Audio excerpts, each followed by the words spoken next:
Chapter 691. Sitting like a small hill, Chu Lushan chuckled and said, "There's no need for that. The general is my adoptive father who was willing to die for me. Needless to say, your highness is the master that I, Chu Lushan, am willing to submit to. It's pretentious to hide these things from you. By the way, there's one more thing that has been stuck in my throat for many years. I have to get it out today. If I'm wrong, please don't take offense." Su Fengnian nodded and said, "Let's hear it." Chu Lushan sat upright and said, "There are nearly 1,000 civil officials in Bailiang who can be called high-ranking officials, but they're all a mess. Most of them retired from the Bailiang army. They're good at leading soldiers, but they're just laymen when it comes to governing and pacifying the people. There are only a few of them who don't disturb the people. They're all honest and good officials whom the people are grateful for. Most of these people have a lot of bad temper that is a good habit in the army. They're protective of their children and help their relatives instead of reason. They're rude and unreasonable when governing their families, not to mention being awe-inspiring officials. Fortunately, the people of Bailiang are used to suffering and are afraid of being poor. Otherwise, if they were placed in any place in the Liang dynasty, they would probably start an uprising. Moreover, officials protecting each other has become an incurable disease. Those old generals who are idle at home can find a big brothel and drink casually, and you can meet a few of them. As for the sons of generals behind them, it's fine if they dare to join the army. Most of them can be considered promising. As for those who stay at home, 9 out of 10 of them are domineering playboys who have no regard for law and discipline. Their only ability is to harm the people in the village. Mother Ker, Yuan, are you addicted to staring at me? How can I say this to my adoptive father? Do you really think that my adoptive father can't see this kind of situation? It's not easy for him to do it. They're all old brothers who have been fighting with him for decades. Let's not talk about anything else. I, Lu Qiuer, will tell you about the Meng family in Lingzhou 2 years ago. Old General Meng and his 2 sons died beside you at the concubine's tomb. Do you remember? In the end, his only grandson grew up, stole someone else's wife, and hired a hitman to kill an entire family of more than 40 people. But what could foster father do? With a crack, the incense of old General Meng was cut off just like that. How many bastards have tried to test foster father's bottom line over the past 10 to 20 years? Yuan Zuozong snorted. For the first time, Chu Lushan said in a flustered and exasperated manner, "The Confucian school of benevolence and righteousness has always placed the word benevolence before the word righteousness. If you're not righteous, you're just not a subject. If you're not benevolent, you're not even human. In today's world, if things were done according to legalism, it would be even more chaotic. In the past 1,000 years since Sage Zhang, for a whole 1,000 years, Confucians and scholars have been trying to find a balance between the two opposing concepts of benevolence and righteousness. Do you really think it's a simple matter? It's not easy to seize the world on horseback, but is it easy to defend the world under horseback?" After saying this, Chu Lushan quickly wiped the sweat on his forehead with his sleeve and slapped himself a few times. He said in a low voice, "I've forgotten myself. I should slap myself." Su Fengnian gently changed the topic and said with a smile, "Let's get to the point. This time, I'm here to tell you, Lu Qiuer, to let the people like Wei Fuqing go. Don't make things difficult for them." Su Fengnian paused and said flatly, "Also, Su Shao promised me to let you be the governor of Bailiang." Chu Lushan fell back and the whole bamboo house shook a few times. The fat man sat on the ground with his eyes blank and forgot to stand up. In fact, it was the first time for Yuan Zuozong and Qi Dangua to hear this shocking news. Yuan Zuozong didn't move and looked calm. The latter opened his mouth wide and couldn't say a word. Su Fengnian didn't look at Chu Lushan and said to the other two, "Brother Yuan, General Zhong Honggu will definitely resign in a fit of anger. At that time you can take over. General Qi, you will take over the 6,000 Iron Futu Cavalry and Wei Fuqing's crossbow cavalry. Ning Mei will be your deputy. If you think it's too little, I can give you more. If you think it's too much, I won't care." Yuan Zuozong put down the wine cup and said, "I won't refuse." Qi Dangua rubbed his cheeks hard. "Your Highness, can I do it?" Su Fengnian joked, "You can't let me be a general, right?" Chu Lushan got up with a sad face. When he was about to speak, he saw His Royal Highness waving at the window. Not long after, a beautiful woman holding a little girl timidly stood at the door. Chu Lushan ran over and slapped her face. You blind thing, who let you disturb His Highness's drinking? The child in the young woman's arms cried loudly. Chu Lushan held her in his arms and comforted her softly. The woman's mouth was bleeding, but she still endured the pain and gracefully bowed to everyone in the room. Yuan Zuozong and Qi Dangua didn't find it strange. They didn't get up or return the bow. Only Su Fengnian walked to the door and smiled. Greetings, sister-in-law. The woman with the beautiful face was uneasy. She was only a concubine of the Chu mansion. How could His Royal Highness call her sister-in-law? She didn't know how to deal with it. Chu Lushan coldly said with disgust, "Go back." The woman bowed again and slowly left. Su Fengnian didn't look at her and just stared at the little girl. He reached out to pinch her cheeks, but she dodged. He had to withdraw his hand helplessly. "Lucio, your daughter looks like her sister-in-law. No wonder you don't want to be betrothed to General Qi. Little girl, how old are you?" The little girl with tears on her face pouted and didn't speak. She was sulking. Chu Lushan had to smile and said, "She's only 3 years old. She speaks much later than other children. But the first word she says is father. I'm so happy. She can walk for half a year, but she likes to stick to people." Chu Lushan rubbed his daughter's rosy cheeks and said with a smile, "Come, call His Highness Crown Prince father." Su Fengnian didn't know whether to laugh or cry and scolded, "Get out of here." The little girl wasn't very sensible, but she already knew how to protect her own. She puffed up her cheeks at the big bad guy who spoke so fiercely to her father. She didn't breathe in or out, but her little face soon turned red. Chu Lushan laughed. "This is her trump card. I don't know where she learned it from. I can't do anything about it every time." Su Fengnian was also amused. "Let her rest for a while. Be careful that she doesn't pass out." Chu Lushan quickly kissed his daughter's forehead. Chongqing, be good. Father will give you beautiful clothes later. Don't be angry." The little girl raised her head and smiled brightly at her father. Then, she turned to look at Su Fengnian and began to puff up her cheeks to hold her breath. However, she couldn't stand being tickled by Chu Lushan and soon broke down. She could only hide in his arms and not look at Su Fengnian. Su Fengnian held his belly and laughed. "Oh, are you blaming me for not giving you a greeting gift? Little Chongqing, do you know that I gave your father a second-rank Bailiang protector? Do you think this gift is not enough? Well, I'll say it here today. If I have a son in the future, I'll let you be my daughter-in-law." Chu Lushan said with ecstasy, "Your Highness Lucio is serious?" Su Fengnian nodded. "You are serious. But the premise is that your daughter doesn't change 18 times. Chu Lushan said excitedly, "Don't worry, my Chongqing takes after her mother. She won't be ugly in the future." Chu Lushan turned his head and said, "Yuan Zuozong, Qi Dangua, you two have to testify for me. If His Highness goes back on his words in the future, I'll have to rely on you two to speak for me."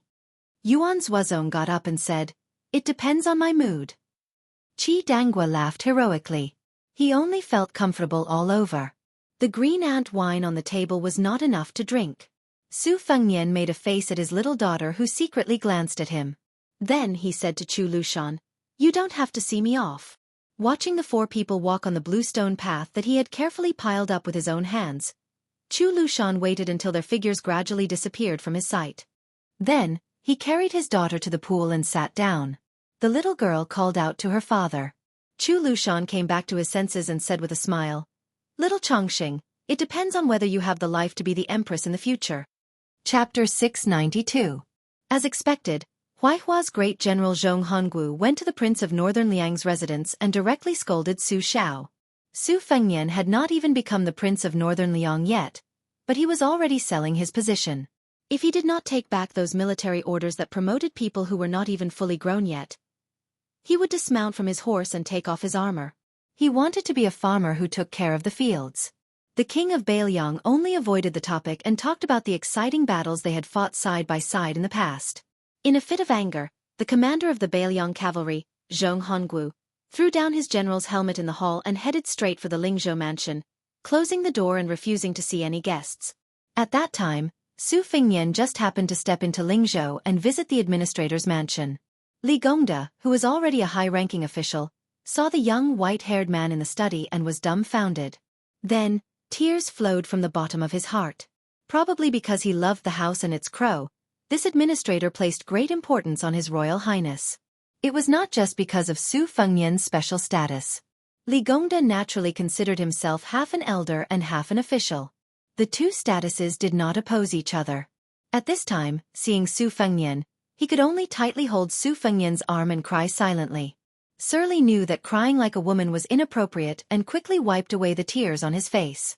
He called for Su Fengnian to sit down and drink tea. When Li Gongda raised his cup and saw the porcelain cup in his hand, his face felt hot. Although it was a small teacup that only weighed a few taels, it was the best ice cup in the Longquan kiln.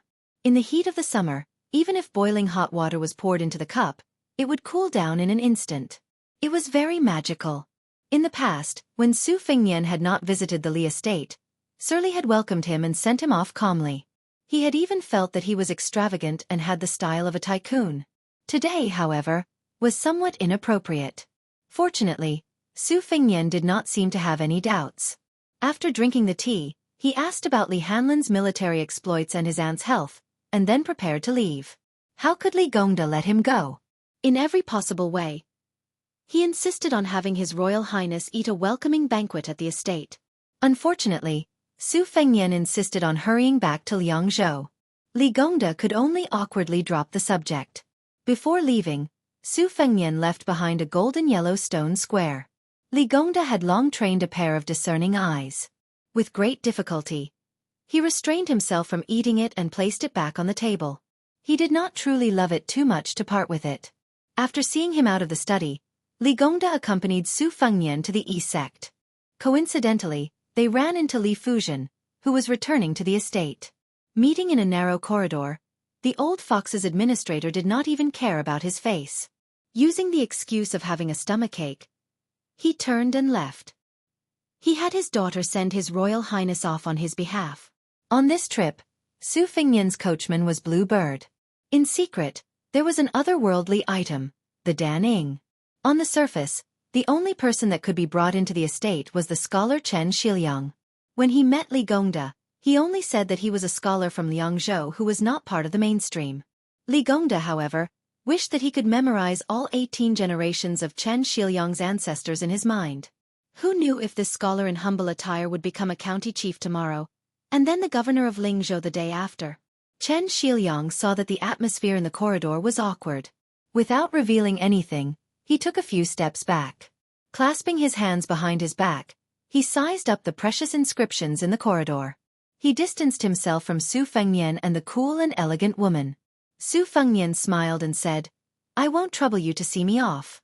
I know the way." Suppressing the shock of their first meeting, Li Fuzhen silently turned around and led the way in front. However, she did not speak the entire time. When they arrived at the Yi sect that was too late to open when they left, Su Fengnian thanked her with a warm face and a cold butt. He then led Chen Shiliang down the steps and into the carriage. Li Fuzhen did not cross the threshold to see them off. She watched as the Yi sect slowly closed. In reality, Li Gongda was standing not far behind his daughter. In a quiet voice he said, "Fuzhen, in the past, I purposely brought you to the prince's manor because I wanted you to be close to him. This time, I want you to see him off." That's not the case. Father and daughter slowly walked back into the inner courtyard. Li Gongda slowly said, "There are many confidential inside stories that even a decorative administrator like me cannot come into contact with. However, since even Bailiang Protector General was forced to go to Western Shu, I think this man you look down on is not as you think, a crooked tree that can't be supported. You are just like your mother. You can't even pick a man. Back then, your mother refused to marry me no matter what. She secretly admired a talented scholar, and said that I would only be a minor official for the rest of my life. If she married me, she would suffer for the rest of her life. If it weren't for your father, who took advantage of his mother-in-law's growing fondness for her son-in-law and practically tied your mother to a sedan chair, you and the Hanlin Academy would not exist in this world." Looking back at that talented scholar, he clearly had a family background much better than your father's. Even today, in Lingzhou, he is only a county magistrate in a remote village. He has been ostracized in the officialdom. All he can do is return home and vent his anger at his wife. This is because your father did not make things difficult for him. Every day, he would drink and go crazy, saying that he was born in the wrong era and that his ambitions had not been realized. When I was the magistrate of Lingzhou, that fellow had angered the son of a general in the same county, and had almost lost his position as the county magistrate. He was already at the age where he knew his destiny, yet he still shamelessly gave me money, calligraphy, paintings and famous inkstones. As for father, I accepted all of them. If I didn't accept them, I was afraid that he would go bankrupt and jump into the river to commit suicide. Later on, during the county's evaluation, I helped him write 16 words. His character was upright, honest, and self-disciplined. He had no grievances in prison, and he was selfless in court. Only then did he keep his position as county magistrate. After that, your father returned everything to him. Your mother has always been kept in the dark about this matter. You can just treat it as a joke. The reason why I'm telling you this is to let you know that a moment of glory and disgrace is nothing. Looking at a man is the same as looking at jade. In the Book of Rites, there is Yun Dague who does not cut out the finest quality. He is like a fine jade, without a single strand covering the flower. Some men are just like a green jade. Outsiders may think that the color is all right, but the quality and quality are very poor. Fu Zhen, don't be in a hurry to defend that fellow that you like. Your father said that he would not break up a couple, so he will keep his promise. These past few years, I have been paving the way for him. Due to his poor family tree, your father helped him enter the ranks. He went from a poor scholar to a noble family. Even if he did not pass the exam, it is fine. Your father helped him go from an official to an official. But look at him. Other than wanting to stick to you all day long and saying words of love that don't cost him money, has he ever spent any effort on currying favor with the officialdom? Yes, you might say that it is because he has a noble character and does not want to wallow in the mire. But did he write a few poems that are popular among the people or something? Or did he work hard to bring benefits to the people? For an official like him, if he does not fight, his spine will not be straight. You are not charming, and your knees are not too bent, but aren't you a little too comfortable? He clearly knows that your father will not starve him to death, so he took out his salary to buy you a few exquisite gifts. Does that mean that he cares about you? Fu Zhen, your father is not a pedantic noble family descendant. Today's official position was snatched from others step by step. Your father is stingy and shrewd to everyone, but I am not stingy to you and Hanlin at all. Of all the people you can be angry with, you had to be angry with your father. When has your father ever been wrong about whether someone is good or bad? Of all the people you can listen to, you had to listen to your mother who is blind. She said that person is good at understanding others, but in your father's eyes, he is just a sweet talker who knows how to coax people. Women are just easily swayed. They can't be counted accurately. Li Fuzhen's eyes were red as she choked and said, after all is said and done, Su Fengnian is also not a good person. When has he ever said any sweet words to women? I don't care if he is a loser or just pretending to be crazy. Li Gongda said calmly, when you met today, your father deliberately let you be alone. Did he say a single word to you? Li Fuzhen wanted to say something but stopped. Li Gongda calmly asked, did he look at you? Li Fuzhen angrily said, I did not look at him. How do I know if he looked at me or not? Li Gongda smiled and said, oh. Then he slowly walked away from the fork in the road. Li Fuzhen stood in the same spot and was out of her wits. She was all alone. In the carriage far away from the governor's mansion, Chen Shiliang, who was born as a poor scholar, talked about politics as if he was making a joke. Beiliang province has 3 provinces, Liangyu province and Ling province. Liangyu province and Liangyu province are important places at the border and border with Beimang. Only Lingzhou province is relatively fertile. It is a place with more oil and water than Liangyu province. It forms the structure of Beiliang's general in the north and officials in the south. For the same yamen, the number of officials in Lingzhou province is usually twice or even 3 times that of the other 2 provinces. It is like the backyard of Beiliang's army when they retire. The children of the officials who are not working in the army also have to come to the various yamens in Lingzhou to get a share of the pie. When the father steps down, the son will take the position, and the grandson will take the position to fish in oil and water. It would be strange if there were not many people. This makes Lingzhou's yamen especially mountainous and intertwined.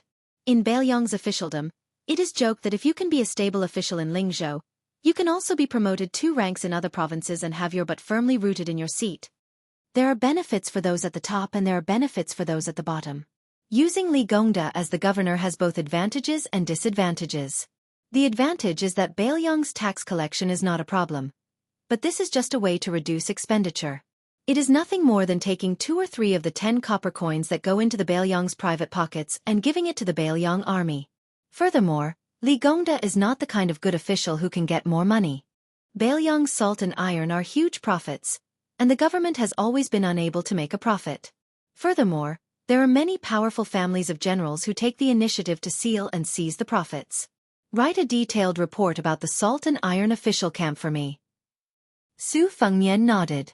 Chen Shiliang gladly accepted the order. Su Fengnian saw that he seemed to have something to say, so he laughed and said, "If you have something to say, just say it. If you want to rebel, there is no harm." Chen Shiliang said softly, "Li Gongda's official position is high enough, standard second rank. He is greedy enough. Other than the prince's mansion, he is Bailiang's richest merchant.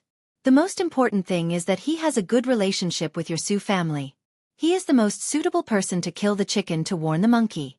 He can guarantee peace in Bailiang's officialdom for 10 years. Chapter 693. Su Fengnian shook his head and said, 10 years? Impossible. It's hard to say even 5 years. The fallen emperor of southern Tang wanted to be the master of resurgence. He even used the method of skinning the corrupt officials, but the results were still minimal. Of course, this is also related to southern Tang's long history of corruption. Also, it's definitely not a good thing to give a seriously ill patient too strong medicine. I can't overdo some of the unwritten rules that Su Xiao has accumulated. Of course your method is useful, but... Halfway through his speech, Su Fengnian stopped talking. Like a magic trick, he took out a yellow seal that was the same as the one he gave to Li Gongda. The texture was warm and delicate. A flying sword flew out of his sleeve. The blade moved swiftly, carving 5 characters on each side of the seal. He then threw it to Chen Shiliang and said with a smile, "For you." A good man multiplies his negative, sitting steadily in peace. Collecting a daughter at home. Becoming an official and a minister. Chen Shiliang slowly turned it around and looked at it carefully before carefully putting it in his sleeve. He didn't express any gratitude. Su Fengnian asked, "I heard that you've recently been searching for the history of the upheaval of all the noble families in the late spring and autumn period?" Chen Shiliang nodded and said, "Using history as a mirror, one can know the rise and fall. Your Highness also knows that I was born a poor scholar and was shy of money, so I developed the bad habit of treating books as my life.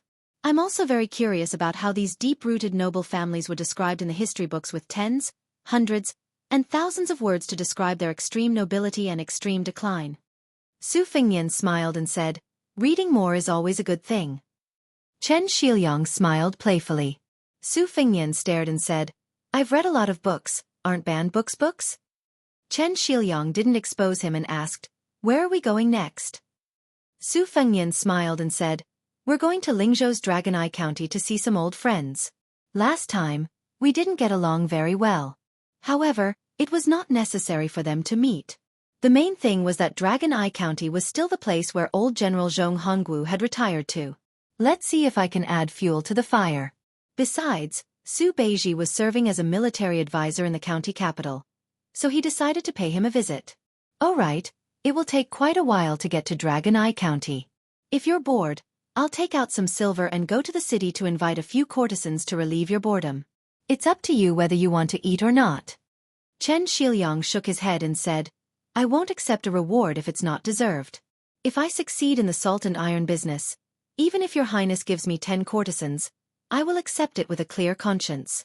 Su Fengnian smiled and said, "Hurry up and return that Huangtian stone seal to me. My heart is aching for it." Chen Shiliang coughed, lifted the curtain and said to Bluebird, "Let's go to Dragon Eye County." Dragon Eye County was famous for producing ink stones that were like the eyes of a dragon. The quality of the stone was gentle like jade, tender but not smooth. If one knocked on it, there would be the sound of metal and stone. If one caressed it, it would be like the skin of an infant. It was regarded as an immortal product by the famous calligraphers of the past generations. It was said that old General Zhong's only son had a collection of 108 ink stones. The ink stone had 108 eyes like the eyes of a dragon. The most legendary thing was that this ancient ink stone had been passed around in the 6 dynasties in several countries by 8 famous dragon painters. Therefore, it was also known as the ink stone that painted the eyes of a dragon. In his later years, Zhong Honggu had a son named Zhong Qingxin. Before he reached the age of 30, he had already established a great undertaking and held a high position. As soon as this old General Zhong retired, Zhong Qingxin would immediately be promoted to Dragon Eye County Chief. This famous son of a general's family had an even bigger family. Not only did he have 3 wives and 4 concubines, he also had no less than 20 mistresses in his golden house. He also had a hobby of eating the grass near his nest. He had hooked up with many wives and concubines of Dragon Eye County's high-ranking officials and dignitaries. Of course, Zhong Qingxin himself also often held banquets to reward guests. Every time he met someone, he would send out servant girls and beautiful maids that he had carefully trained. In Dragon Eye County, other than all kinds of romantic affairs, there were also gangs and sects in great numbers. For the most part, the officials at the top played around with their love affairs, while the people at the bottom of the Jianghu killed them. The well water did not interfere with the river water. Moreover, in recent years, the trend was that if the sects wanted to expand, they would have to compete to see who could get closer to the government. One by one, the well water flowed into the river water. There were very few people who persisted in establishing their own sect and did not observe the situation. Su Fengnian's carriage entered the county's Baiba city. From the name of the county, it could be seen that the ancient inkstone in Zhong Qingxin's hand was priceless. Su Fengnian knew the ins and outs of the Fish Dragon Gang very well. Although the Fish Dragon Gang had completed the big business in Beimang worth tens of thousands of taels of silver, the Fish Dragon Gang did not get much money. The several thousand taels of silver that Zhou Ziru, the young master of Maguan, paid as compensation were also given to the families of the gang members who died in a foreign land. To make matters worse, the deputy leader Xiao Chong and the chief guest Gong Sun Yang were both dead. This was a loss that could not be measured with money. The Fish Dragon Gang originally wanted to rely on this business to turn their fortunes around. However, they did not expect that the disciples of the military families in Lingzhou City would turn their backs on them after the business was completed. They even ignored the Fish Dragon Gang's subsequent visits. Fortunately, the granddaughter of the old leader connected with the business in Beimang City, and was able to do some unique business that allowed them to maintain the gang's operations.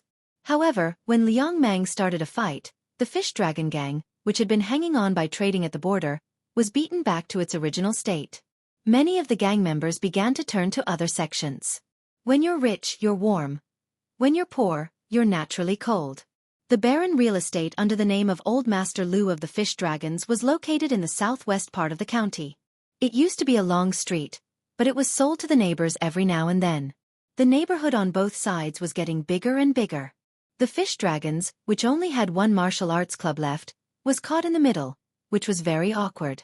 Fortunately, the martial arts club where their lifeblood was located occupied a large area. The Fish Dragons was an old gang that had been through a lot.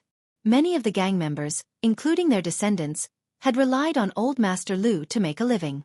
Even if they wanted to leave, no one would take them in. The Fish Dragons were weak, but on the surface, they were still okay. At most, there were only 200 people left. As for the strong young men who could fight for territory, it was hard to say. The carriage stopped opposite the dojo of the Fish Dragons. Not many gangs in the city dared to openly hang their banners with their gang's name on them. There were only 1 or 2 gangs in the entire Lingzhou, and they all had powerful backgrounds. Dragon Eye County originally had a rival of the Fish Dragons, the Honghu sect. They hung their banners for a few days, but it was said that a young master who was traveling here didn't like them. That young master was very rough and was the grandson of the great General Yan Wenluan. He threw their banners into the latrine on the same day. The Honghu sect didn't even dare to raise their banners again. Before that young master left, he said that he beat them because he knew that their master was the brother-in-law of that Zhong Qingxin. After that, Zhong Qingxin's brother-in-law went to complain but returned without success. It became the topic of conversation for the people of Dragon Eye County. Su Fengnian hung up the curtain and quietly looked at the main gate of the Fish Dragons. The faint sound of the disciples practicing martial arts could be heard from the other side of the wall. Chen Shiliang asked doubtfully, "Is this the place?" Su Fengnian nodded and said with a smile, "Speaking of which, I also took in an unknown disciple in this gang. He's very stupid." Chen Shiliang asked, "Don't you want to go in and take a look?" Su Fengnian put down the curtain and shook his head. "Forget it. I was wearing a mask at that time, so he wouldn't recognize me even if he saw me. Let's go, Blue Bird." The carriage slowly drove out of the street. Just as it turned the corner, a large group of strong men rushed into the street with great momentum. They were just short of hanging a sign on their bodies saying that they were gathering for a brawl. Su Fengnian opened the side curtain and frowned. He saw the people of the neighborhood pointing and said slowly, "Xianxia, go and ask around." Xianxia got off the carriage and soon returned to the carriage. He said with a smile, "It's the same old story. There's a girl called Lu Nerong in the fish dragon gang. She caught the eye of a military officer under the command of Yi, who was in charge of the Dragon Eye County. He wanted to take her as his concubine. It seems that the fish dragon gang didn't know what was good for them and rejected him. Perhaps they forgot to give the rank 7 military officer a way out. Your Highness, there's something I've wanted to say for a long time. Bailiang's military titles are really unreasonable. Officers and military officers are too worthless. They should be changed and simplified. In this aspect, Baimang is much better." Su Fengnian nodded. Just as he was about to put down the curtain and let the fish dragon's gang pass the tribulation, he caught a glimpse of a group of more than 30 armored soldiers in the distance. Xianxia glanced at them and sneered. "Hey, this military officer of Dragon Eye County has some tricks up his sleeve. It seems that he wants to punish both sides fairly and selflessly. However, I think that those who went to cause trouble can definitely bear the punishment, but the fish dragon's gang can't. It's really a waste of talent to be a rank 7 military officer. It seems that if we really want to rectify these Jianghu sects in Bailiang, we'll have to cut off many people's source of income." Su Fengnian lowered his head and put on a root-shaped mask.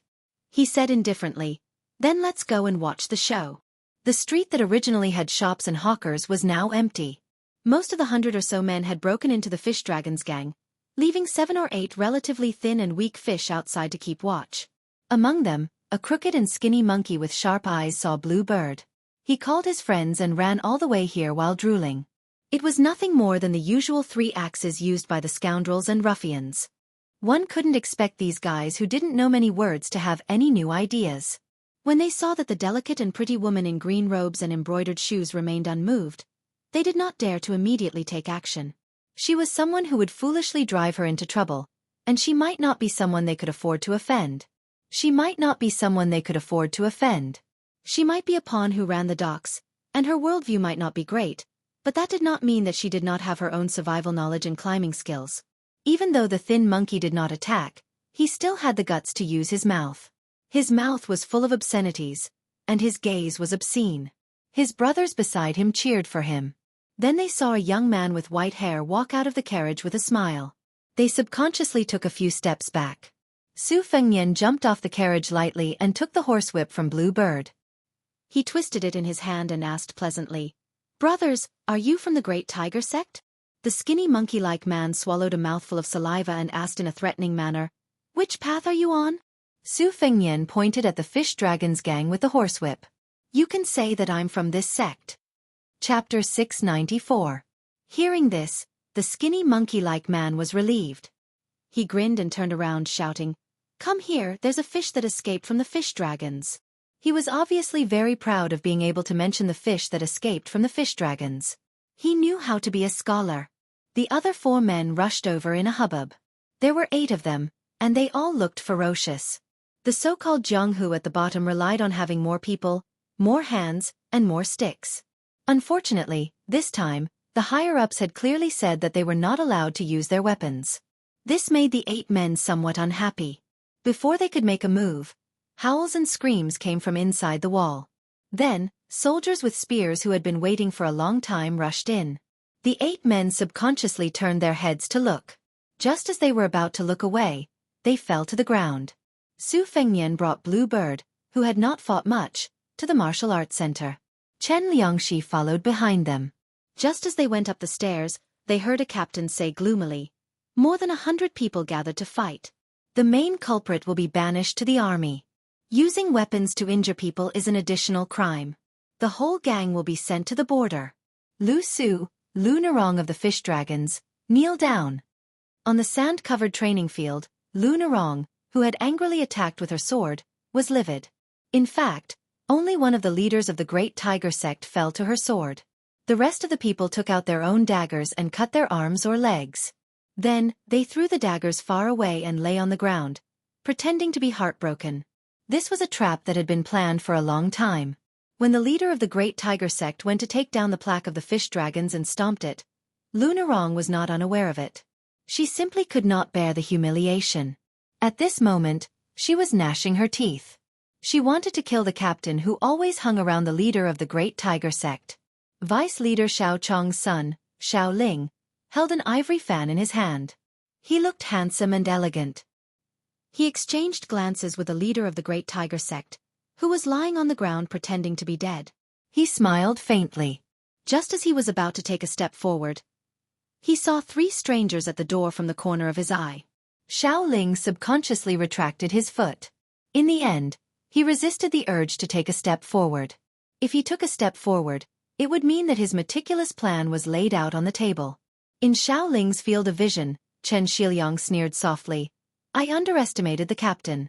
It turns out that one side will be lightly beaten 10 times and the other side will be beaten 150 times. Your Highness, why don't you promote such a smart person?" Xiao Ling. Xiao Chong had colluded with the horse bandits and to frame to pave the way for his son. It seemed that Xiao Ling didn't let his fathers, so he did it himself. He himself. It was Xiao Ling.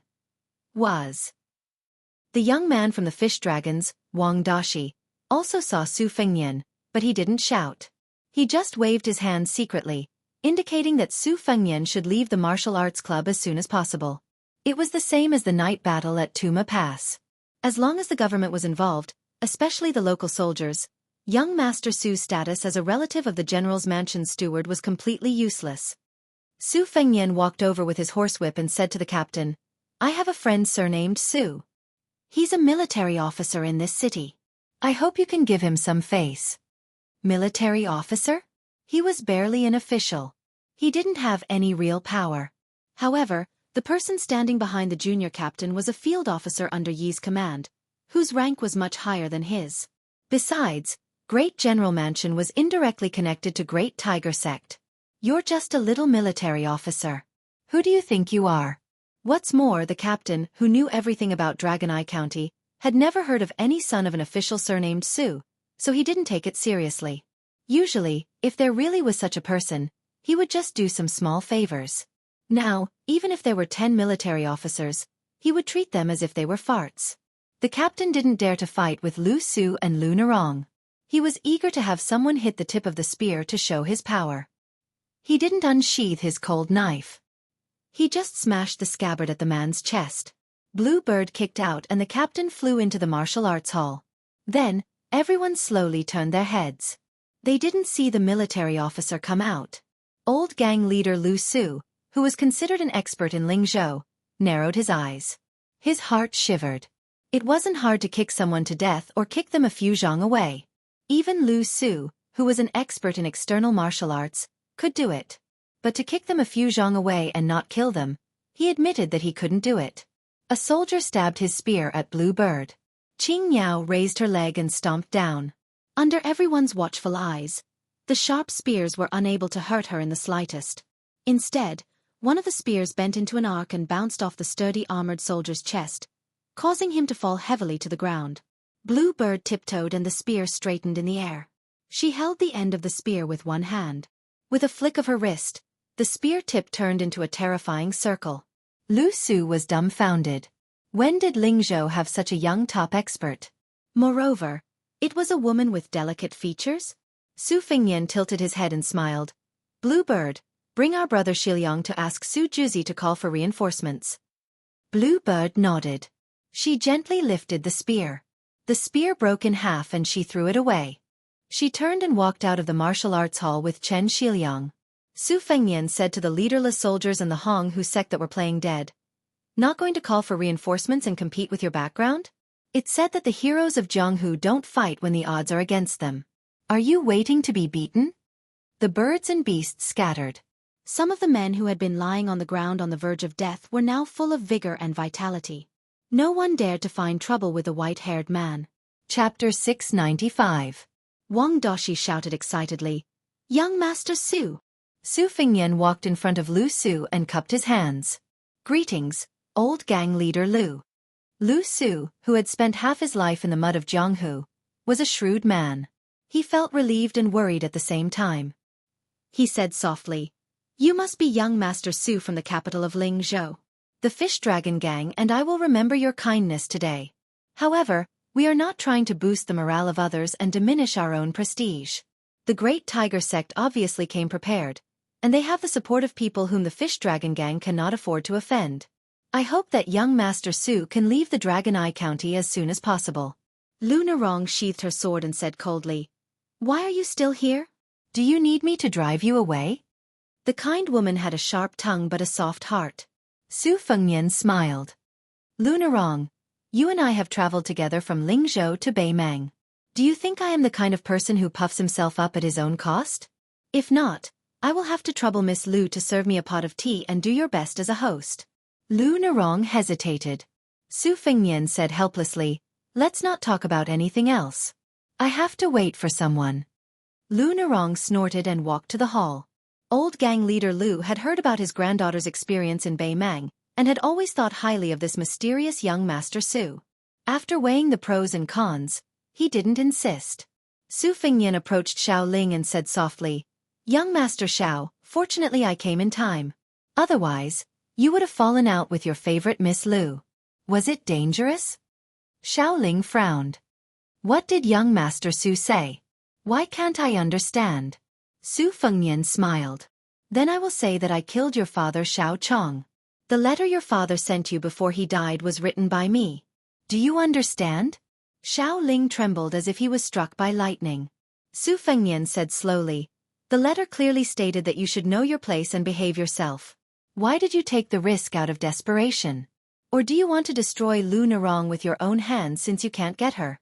Or are you thinking that one day, she will be tired of being played by the nobles of Dragon Eye Commandery, and then it will be your turn to have a taste?" Xiao Ling's eyes turned red. Su Fengnian put his arm around this playboy's shoulder as if they were old friends. "You're just like your father. Both of you are too smart. As for me, I'm not a good person either. Heh, it's a pity that Lu Narong is in love with me. I'm going to piss you off, you trash who can't even get close to her.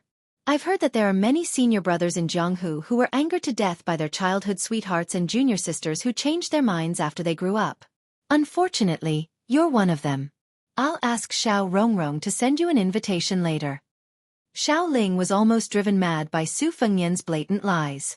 He asked gloomily, "You with the surname Su, what are you trying to do?" Su Fengnian said innocently, "We're just chatting. Why else would I expose you as a traitor? No one would believe an outsider like me even if I told them. It's fun to piss you off." Xiao Ling smiled viciously, "You're a white-haired guy. How many years can you live? How many years can you enjoy?" Su Fengnian said indifferently, "How many years can I live? Look at Lu Narong's figure, that waist, that butt. If it were you, wouldn't you be willing to live a few years less in exchange for every night of pleasure?" Xiao Ling finally couldn't help but curse. "You bastard!" "Same to you. Just you wait. I'll get someone to kill you." "If you wait a moment longer, you'll die a horrible death." "Okay, then I'll kill you before I die." "Are you begging me to die, or begging me not to die?" Outsiders didn't know the truth. They thought that the two young masters regretted not meeting each other earlier. Only a few people were qualified to sit here. Even Xiao Ling, the son of the deputy leader of the Fish Dragon Gang, didn't have this privilege. Now, the gang's talents had withered. Some had died, and some had retired. Only old gang leader Lu and two elders were sitting in the hall. Su Fengnian ignored Xiao Ling and left quietly. Lu Narong poured tea for Su Fengnian herself. When she bent down to pour tea for Su Fengnian, she asked fiercely, "Is it fun?" Su Fengnian took the teacup and said calmly, "I just happened to pass by. Let me give you a piece of advice. Don't overestimate your beauty." The young man, Wang Dashi, stood behind Su Fengnian and laughed foolishly.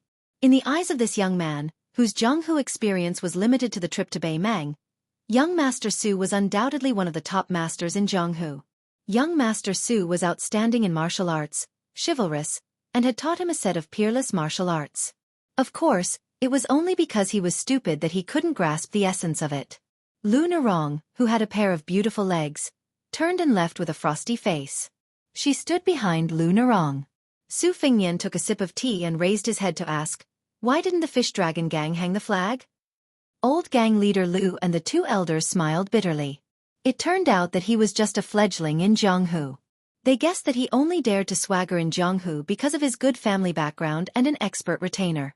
Old gang leader Lu sighed in his heart. If he had known this would happen, he wouldn't have let this young Master Su get involved in this mess even if he had to throw away his dignity. Old gang leader Lu immediately felt somewhat puzzled. That trip to the northern Mang had been so bumpy and thrilling. According to Ni Rong's granddaughter's narration, this young Master Su had appeared to be very experienced and ruthless. He had dealt with many matters almost harshly and mercilessly. Did his granddaughter misjudge him? Chapter 696. Using the tiger skin as a banner could only scare people. In the hall, old gang leader Lu and the other elders were not in the mood to drink tea. When they saw the young man, who should be the Dragon Eye County soldier Chao, walk into the fish dragon gang, their hearts immediately turned cold. This Gongzi's appearance and bearing were not bad, but how many scholars like him were there in the Dragon Eye County? Not to mention the distant ones, just Xiao Ling in the gang. Just by looking at his appearance, he could be the son of an aristocratic family in the county governor's mansion. Bail Yang was a classic example of a military general being arrogant and lowering his head to a civil official. If he really offended a military officer with real power, what was the use? Furthermore, this Gongzi was clearly pulled over in a hurry. He was alone and was probably doing some simple work like writing in the yamen. There were still ink stains on his hands that he did not have time to wash off. When the young soldier Chao saw young Master Su, who was calm and composed, he did not lower his head and slowly sat down. He smiled and asked for a cup of hot tea from the fish dragon gang to warm his stomach. Old gang leader Lu sighed in his heart. It seemed that the young and white-haired young Master Su was not a popular figure in Lingzhou. Otherwise, a small official of the Dragon Eye County would not be so negligent. Su Beiji and Su Fengnian sat to the side. He blew on the tea and frowned. "Can't you let me have some peace and quiet?" This time, he took the initiative to come to Lingzhou's Dragon Eye County to be an official. There were very few people who knew about this. Not to mention the Lingzhou magistrate. Even the administrator Li Gongda did not get any information. He only took the Shangguan family's ribbon seal, wrapped himself in his official robe, and single-handedly went straight to Longyan County. Longyan County's military yamen also did not raise any waves, mistakenly thinking that he was some unattainable general's descendant. There were also a few local tyrants who made several attempts to probe him, but they were all casually dismissed by Su Beiji, and then he was immediately sidelined. What he got was some labor work without meat or fish, without oil and water. When everybody saw Su Beiji enjoying himself, they treated him even less seriously. In addition, there were 1,000 elite cavalry secretly transferred into Longyan County without any warning sign, so that many powers were on tenterhooks. Who would still have the mind to get to the bottom of the matter with a soldier, Chao Xiangjuan?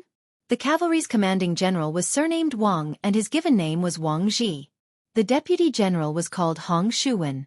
Both of their official positions were one rank higher than ordinary field officers. They could be considered important figures in the Bailiang army, who were not well known but who suddenly held the commander's seal. This elite cavalry had never interfered with the local military and politics. The entire Longyan County was guessing back and forth. They only thought that the king of Bailiang attached great importance to great General Zhong Hongwu, who had taken off his armor and returned to his field. This was to show that the great general's favor had not diminished. Su Fengnian chuckled in a low voice. "Keep your complaints to yourself for now. Has Shi Liang told you about the general situation?" Su Beiji said calmly. "What's so strange about the collusion between the local powers? But you're also heartless. Are you trying to use me as bait to lure out the Zhong family? But aren't you worried about alerting the enemy?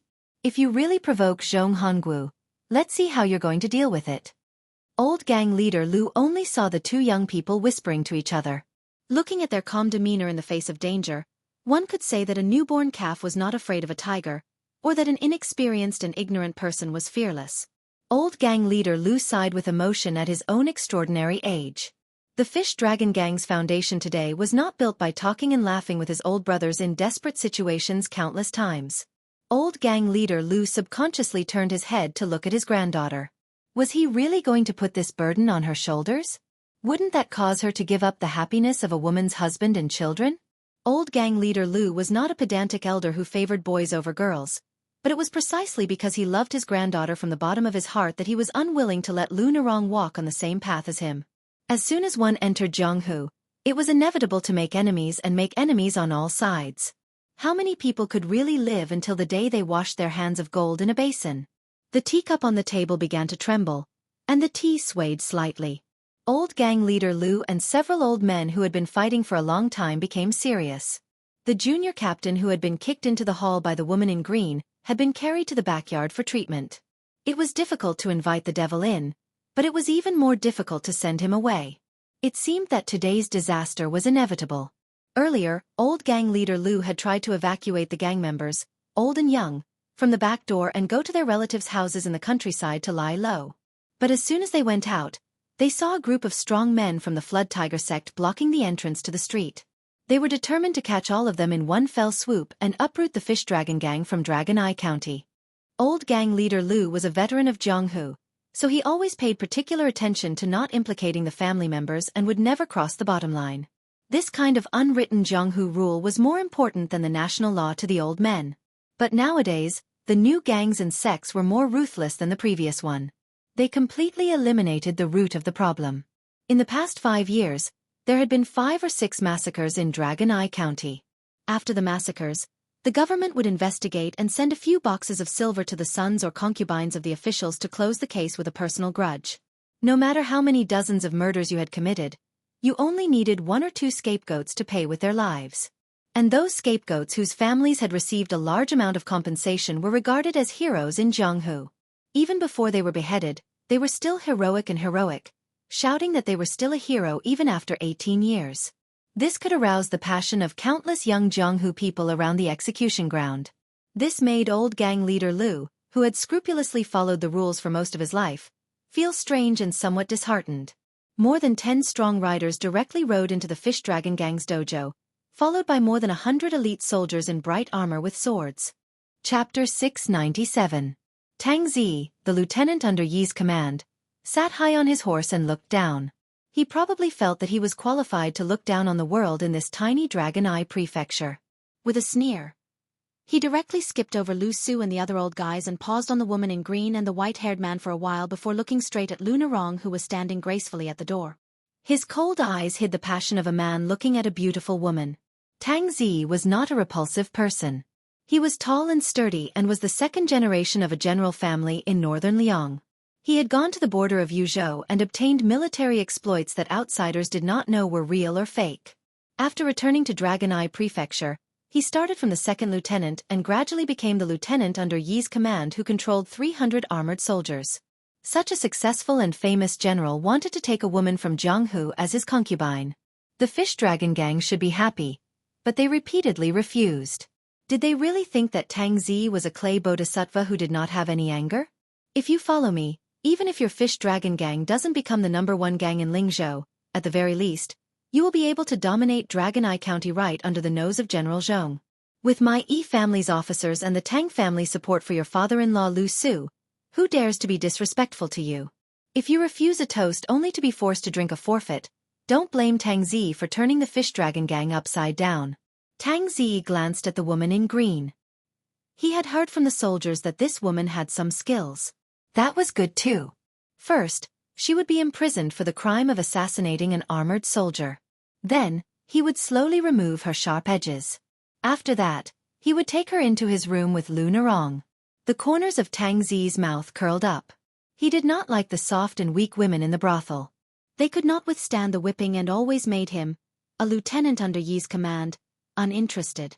Only women like Lu Narong, who had learned martial arts and knew some martial arts, were delicious to Tang Zi. This kind of woman with a pair of beautiful legs and a unique waist could really make a man ascend to immortality in bed. Tang Zi did things flawlessly and was deeply influenced by his family background. He did not give people the bad impression of bullying others. He gently squeezed the horse's belly and the horse under him stepped forward a few steps. Tang Zi said in a clear voice, "This general acts according to the law. Who dares to stop me? I've heard that Lieutenant Chao is here. Come out and meet me." Chen Shiliang chuckled beside Su Fengnian. "Nice table manners." Su Fengnian sighed. "Now that's tricky." Su Beiji slowly stepped over the threshold and walked to the top of the stairs. This one is Su Beiji. I was appointed as Longyan County's Sergeant Chao 10 years ago. Tang Zi said sternly, since you are an official of Bailiang, you should know that the Fish Dragon Gang and the Red Tiger sect gathered together to fight. Lu Narong and the others injured people with weapons. How should they be punished according to the law? This general is responsible for the safety and security of the people, especially the Jianghu bandits who use force to suppress the law. The government has written a notice stating that anyone who sees them will be beheaded. The soldiers will be punished according to the law and arrested. Why did someone hurt my subordinates? Su Beiji said calmly, the lieutenant has handled the matter of the Fish Dragon Gang appropriately. However, my friend is a good citizen. After entering the martial arts club, the lieutenant attacked him without any reason. According to Bailiang's military law, his military status will be revoked and he will be beheaded immediately. The punishment for this crime is 3 levels. The lieutenant under Yi's command happens to be on this list, so he should also resign. Tang Zi smiled. Do you have any witnesses? Su Beiji smiled. The Fish Dragon Gang has more than 100 people who can testify. However, since they are suspected of rioting, they are not qualified. Su Fengnian raised his horsewhip. This one is a good citizen with a clean background. I can testify. Tang Zi sneered. But someone can testify that you are one of the Fish Dragon Gang's bandits. Su Fengnian remembered the ruffians of the Red Tiger sect who were knocked unconscious by Blue Bird outside the door. He frowned. Those people are from the Red Tiger sect. What qualifications do they have? Tang Zi said indifferently, they have never entered the martial arts club of the Fish Dragon Gang, nor have they participated in any fights. Lu Narong walked to Su Fengnian, who was about to say something. That's enough. You and I are not friends. I probably won't be able to repay you for what you did today. I only hope that if you have any connections, you can protect Wang Dashi and the others for me. Lu Narong will be very grateful. Su Fengnian touched on her sore spot. Don't tell me you're really going to be this captain's bed-warming plaything? Lu Narong gritted her teeth. Believe it or not, I will stab you to death before I kill him. Su Fengnian tightened his grip on the horsewhip and looked a little absent-minded. Su Beiji smiled and said, Lieutenant Tang, in this case, no one in the gate of the Fish Dragon Gang is qualified. Tang Zi was confident and didn't mind playing cat and mouse slowly. I'm all ears. Su Beiji said calmly, I have evidence that Lieutenant Tang was involved in the massacre. During the massacre, 9 of your soldiers took off their armor and killed 17 people with swords. It's just that I didn't have time to present the evidence to the county governor. Tang Zi laughed and slowly drew out his sword. Do you think you still have a chance? Su Beiji asked back. You want to silence me? Do you know what the punishment is for killing a Lieutenant Chao for no reason? Tang Zi drew out his Bailiang sword from his waist. I won't break the law knowingly. It's just that Lieutenant Chao died in a fight with the bandits. I may even personally send him some compensation. Your people should be grateful to me for killing the Fish Dragon Gang. Su Beiji shouted angrily. How dare you? Su Fengnian reminded her in a low voice. Juzi, your acting skills are really bad. Now you should be so angry that your lips are blue and your legs are weak. Especially if there's some trembling in your voice.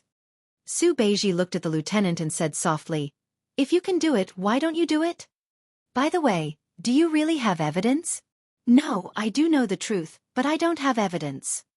Your acting skills are average, but you're good at digging holes. Don't delay my fishing.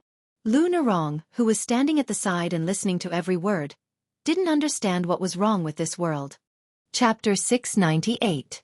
Tang Zi raised his cold knife and the soldiers behind him advanced with their spears. Tang Zi looked at the motley crew with a sinister smile. There was nothing in Dragon Eye County that he did not dare to do. Especially after he racked his brains to obtain the 108 dragon-painted inkstone for Zhongqing Xin. It was equivalent to having a gold medal to avoid death.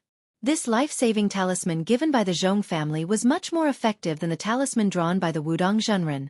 The military officers of each county always had the custom of exchanging military exploits with gangs.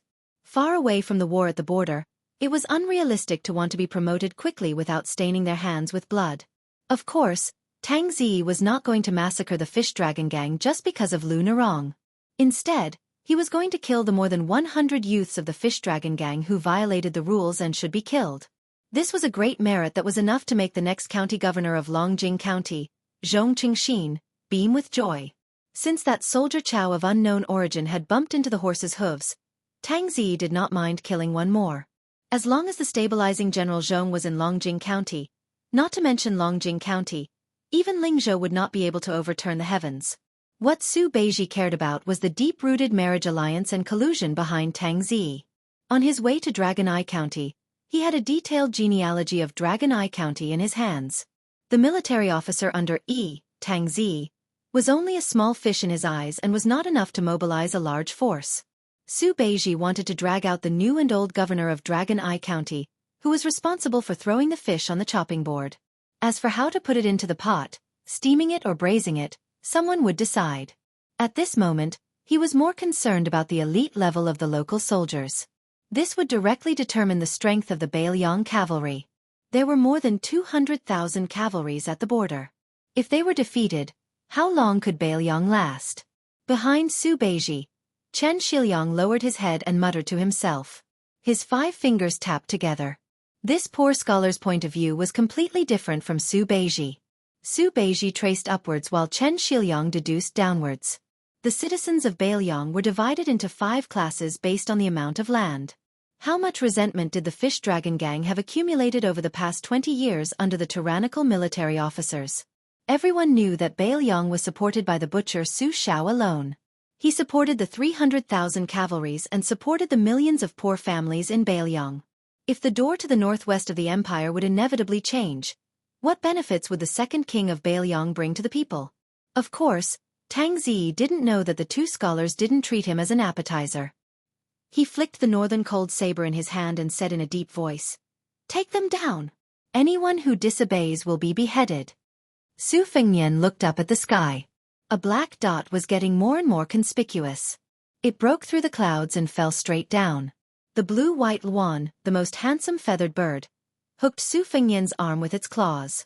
It flapped its snow-white wings and looked at everyone with cold eyes. Although Su Fengnian's realm had deteriorated greatly, it was not to the extent that he could not stop a bird with his arm. He reached out to stroke the head of the blue-white luan, which was nicknamed Little White.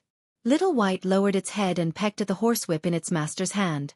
It was not difficult for a well-off young master to raise a falcon.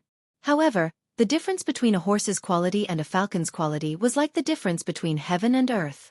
Tang Zi was born into a proper landowning household and was also the descendant of a general. His eyesight was not bad. He immediately became suspicious. However, he immediately pulled back the arrow he had shot. Just as he was thinking about whether to spare the life of Lieutenant Chow, the entire street behind him seemed to be on the verge of exploding. It was like a giant millstone was rolling non-stop. Tang Zi was shocked. This kind of sound was not unfamiliar to a military officer who had been to the border. More than 500 Yuzhou cavalries galloping in the city possessed such shocking power. Tang Zi was already so afraid, let alone the soldiers behind him who had never been to the border. Without the military officer's command, they subconsciously turned their heads to look. Bailiang's military orders were like mountains. They did not stop, but they were much slower. Wang Ji, who was unknown in Bailiang's military, strode into the Fish Dragon Gang's martial arts club.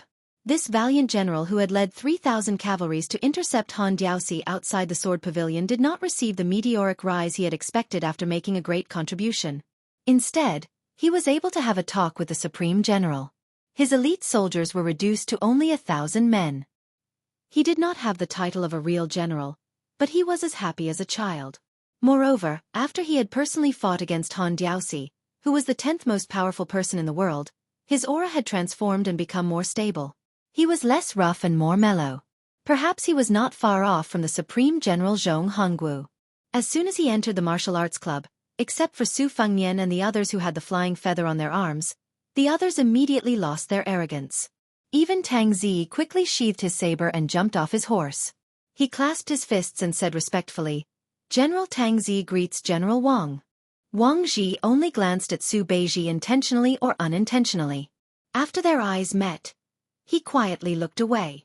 As his gaze wandered, old gang leader Lu and the others who had been in Jianghu for most of their lives felt a little scared. This general was definitely not someone Tang Zi could compare to. The forces of Bailiang's Jianghu had always been weak and scattered. This was not because Bailiang's boorish men were not brave enough or not united enough. It was just that Bailiang's army was too fierce and good at fighting. Wang Ji did not recognize the white-haired Su Fengnian, who was wearing a mask and holding a whip in his hand, nor did he recognize the humble scholar Chen Shiliang.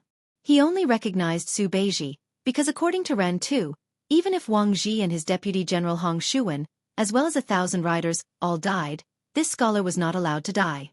Before leaving Liangzhou, Ren Tu had promised that within 3 years, there would be one of the 4 deputy commanders of Bailiang's cavalry, Wang Ji. It was easy to imagine how important this soldier named Su Beiji was to the entire Bailiang. If he did not know Su Beiji's shocking true identity, Wang Ji would have thought that this kid was the general's illegitimate son. You motherfucker. You dare to kill Su Beiji, who is related to my future? Even if the has-been Zhong Honggu personally drew his saber, I, Wang Ji, would dare to kill you. After Hong Shuwen left the Phoenix Battalion, he could be said to have reached the sky in a single bound. In the Battle of Iron Gate Pass, he killed 6 people of the palace guards and 1 golden saber imperial bodyguard with 2 sabers. Although 2 of the heads were obtained by picking up scraps, it had always been a skill to survive in a hurried battle. Hong Shuwen's splendid battle record had almost overshadowed Lieutenant Yuan Meng's style. He could be said to be the most outstanding fierce man below the top masters. Other than Hong Shuwen, there were more than 40 other light cavalry soldiers from the Phoenix Battalion who had infiltrated the other armies. They had all crossed the first threshold to become lieutenants. These people were like Hong Shuwen at the moment. They were promoted extremely quickly, but their reputations were still relatively unknown.